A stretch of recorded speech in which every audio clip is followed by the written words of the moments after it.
Have you ever wanted to get your pupils drawing? At Lauriston School in the East End of London, they believe that whole school art projects are the best way to stimulate enthusiasm and creativity. This year the subject is portraits, and the teachers have discussed in depth how each of the 8 year groups will develop this theme. Art is seen as a fundamentally important subject at Lauriston School, and the whole school project will be developed in other subjects such as drama and creative writing. But, says Deputy Head and Art Coordinator Peter Sanders, it all begins with observation and drawing. I done a sketch to give me some ideas. I'm going to be doing a Year 2 lesson this morning, concentrating on drawing, and they're doing their self-portrait. We've started the term by doing some preparation work, finding out how the tools work and so on. And at the moment, I'm getting the classroom ready for them coming in. The first point I'd like to make is how essential thorough preparation is for successful outcomes. The right equipment for the job is really important. If you can put the name of each kid... I've prepared their drawing boards for them in advance so that there isn't any of that time wasted in getting ready. And on them they've got cartridge paper, which is really good quality. We've often been given stuff from the scrap project which is shiny and impossible to draw on. Actually, that's really nice, isn't it? Who's that? We've got dozens of extra pencils so that when a child's pencil blunts, we just give them another pencil. We've spent quite a lot of time talking about what a drawing pencil is, how it's different from a writing pencil, and we'll go over that again in the lesson. So I reckon if we move them dunk, dunk, dunk, like that. Way, right. Do you reckon? Yes. Because that way you'd have light coming in from the side then, wouldn't you? Mm-hmm. I've rearranged the room. For something like this, I think working on their own, or as near on their own as possible, is really helpful. In the past, we've had trouble with mirrors that you can't see in, so I've started out by getting as many really good mirrors as possible. When the children come in, I intend to be completely ready. I'll do my introduction and we'll go straight into the drawing activity itself. Today, we're going to be doing some drawing. What was the last thing we did in drawing? Can you remember? Other people. Other people. When we were drawing other people, we called it something. Can you remember what we called it? Self-portraits. Ah, self-portraits. Well, when you draw other people, you call it a portrait. But Noah, he said a self-portrait. And that's when you draw a picture of yourself. And if you look around the room, there are mirrors. These mirrors are going to become the only thing we look at, apart from the paper that we draw on. Now, when we first started drawing this term, we started making marks, didn't we? Do you remember the marks we made? Is there anybody in this room who can think of one sort of mark that we made and would like to come and try it on the board?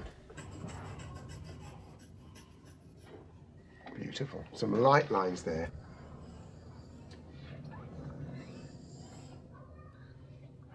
Do lots, go on. Look at those squiggly lines. It's a bit like having a dictionary, and we can look up words in a dictionary, but on our piece of paper, we can look up lines. Look at how gently she did that. Could you do some tone, do you think, with a pencil? Let's have a look. I think you're right. I think that is tone. Can you remember what we used tone for? That and dark to light. Dark to light. Look at that. That is fantastic. Thank you, Philip. I've given Lara a different pencil, and let's see what happens. 6B. It's a Feels 6B. really soft. Did you hear that? It feels really soft. A 6B feels like you're drawing with butter. Really soft. Well, not quite butter. We're just going to have a look at some pictures that other people have done and the different marks they've made. I'm using some artwork that's been done by other people. The examples I've got are all very different. Some of them are really scratchy and quite odd to look at. And I think it's quite good for children to see that the bizarre is acceptable, and it's acceptable in the adult world as well as with children. So if they don't think they're quite up to it, they can see the work that other people have done and say, well, I can do the same. Where's the zigzag lines? Oh, I can see some. Yeah? Look, zigzag lines that have been used. It looks like you can see the cloth there. Drawing is all about looking. That's all it's about, looking and thinking. And when I did the register, I sent 2 people out, but I didn't tell you who they were. Stephen, can you tell me one of the people who went out? Whenever we do a drawing exercise which involves looking, I like to play a game where I send one child or perhaps 2 children out of the room without having told anyone else I'm going to do it. How long is her hair, Stephen? And then I ask the other children questions about them. What were they wearing? What is their hair like? How long is it? And so on. And this is to reinforce the need to look and how in our normal lives we actually don't look very much at all. Show me how far it would come down. To there, to down. It works very well as a focusing exercise to enforce looking. What kind of jumper is Jake wearing today?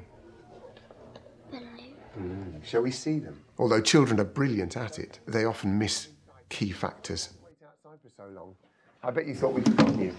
Yeah. And we had. When you're drawing, I don't want anyone to do this. There's the mirror. There's the drawing. If I see this, I'll know you're not doing a proper drawing. If I see you going like this. You're not drawing. What's the problem? I'm not looking at me. So I don't know what I look like. You've got to look at the mirror. And light. Whoops, let's put that up there. George, come here and say that again. Because he must have looked very carefully. Say it again. On top of my hair, it's all dark. And George is wondering why. Anyone think they know? Jack? Because all of the hair's there. All of the hair's there. There's much more hair at the top, isn't there? Perhaps you can only see bits. Maybe you better look at your own hair and see if your hair's like that. Right. One of our rules when we're drawing ourselves is not a sound. Think about where you're going to start your drawing. Is it going to start on the nose? Is it going to start with the hair? Is it going to start with the shape of the whole face, very, very gently? Whatever it starts with, we're going to use up the whole space of this paper. Keep looking at the marks you've made. Are they squiggly? Are you using tone like Rosa showed us? I think the mouth's too high, isn't it? But let's leave it there. Let's think about where that hair's going to go. Declan's really thought about the kind of marks he's going to make for his hair. Come down this far. Have a look. Comes down much further, doesn't it? You do that. Whoosh. Look at your eye. Is your eye round? Is it round? The eyeball is, but what about what's around the eye? Have a look around where the eyeball is. Yeah. Listen, darling, don't keep getting up. Oh, it was interesting that some children were quite regularly out of their seats wanting affirmation of the work that they'd done. Where do you think it should be? Where do you think it ought to be? Do you know, I think you're absolutely right. We have rubbers that we carry around with us. I don't hold with the notion of not rubbing out. I think if they want to get rid of it, it's not what they want, and they know it's not what they want, we get rid of it. I want to rub that out. I don't like it. You don't like that? That got a little bit too dark, did it? Maybe we needed another pencil. Why didn't you put your glasses in your picture card, then? If you do it really fast, you won't have a very good face. You could do dots if you have freckles. If you do it wrong, you can just get rubber and rub it out. My hair's going to be easy because it's curly. If it's a really soft pencil, if you use it really hard, the point will break.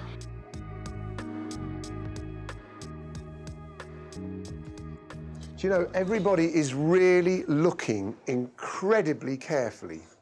Would you two like to stand up and show your work around?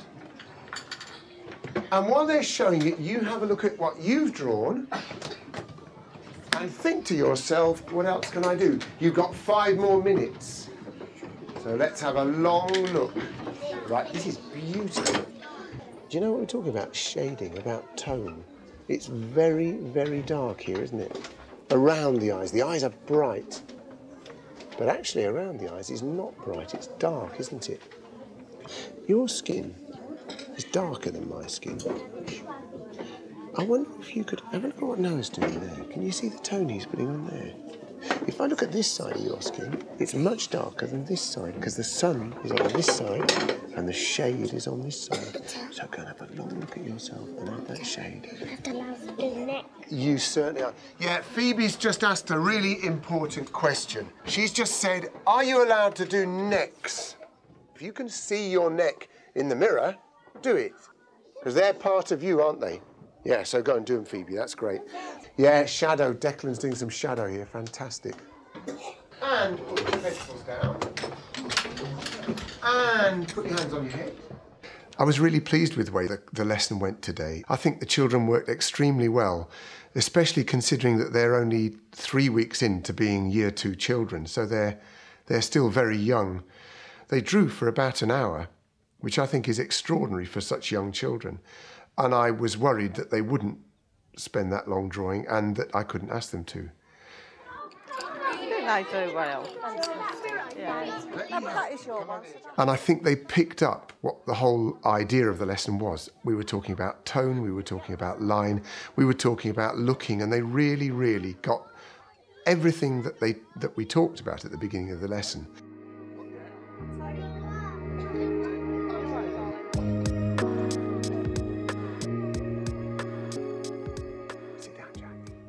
I want you to go up and to tell us why you like a particular picture. And the first person I'd like to go up is Pels. That one. Why do you like that one? The hair looks like his ones and the glasses. And I can tell the drawing. Fantastic. Thank you, George. That's great. Wow. I like it because the way she done the dress, she looked really closely. What about the face? It's got some dark bits and some light bits. I like this because Jack really looked at him and he done some shading down there. And he really looked a lot. I like this one because Rosa really looked at her hair and her plaits that go like that. I like this one because it's got a lot of shading on the hair and on the face, and it's got a really dark bit for its mouth. What have you learned that's made you a better drawer, do you think? I looked at the light bits, then I looked at the dark bits. If you look carefully and do some detail and do the colour of your skin, you can do a very good drawing. Use the pencil soft and squiggly. I think drawing's good because it's really fun. I'm encouraged, and I think we'll do loads more work on drawing before we move on to anything else. Don't rush, really look closely.